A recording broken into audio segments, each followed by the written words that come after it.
It was the last 8 hours of Jesus' life. His hands were tied to a stone pillar. The soldiers kept whipping him without mercy, even in unbearable pain. He never let out a single cry. The officer grew furious at his silence. He ordered them to use a whip with metal spikes. Even a table would have been torn apart by it. The soldiers brought it before Jesus. They wanted to see fear in his eyes, but instead, they felt like clowns themselves. They struck hard at his inner thighs, because that was the softest flesh. Jesus trembled and fell to his knees, but that was only the limit of the body.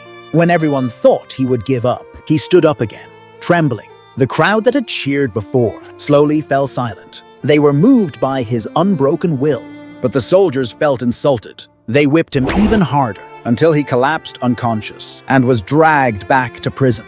Yet the soldiers still weren't done with him. They twisted thorned vines into a crown.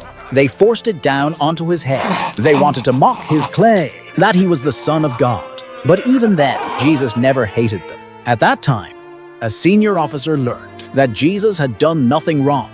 He had only brought faith and hope to those who suffered. But many people couldn't understand it. So the officer offered a choice. He could release one prisoner. To his shock, the crowd chose the criminal. They shouted for Jesus to be crucified. The officer couldn't believe their choice. 4 hours later, Jesus carried the cross through the streets. People mocked him from all sides. His broken body couldn't bear the weight. He fell hard to the ground. His mother saw it and broke down. She rushed to hold him in her arms, just like when he was a child. But for the faith in his heart, he continued on the path to death. The soldiers laid him on the cross. They nailed his hands and feet in place. Blood streamed down the nails to the ground. One arm didn't reach far enough. They pulled until it dislocated. When his limbs were fixed, they raised the cross high into the air. Someone shouted at him, "If you're the Savior, save yourself first." But Jesus said nothing in reply. He even prayed for those who hurt him. Even at that moment, he chose kindness. When he finally died, the heavens roared with anger. Temples were destroyed. The earth shook endlessly.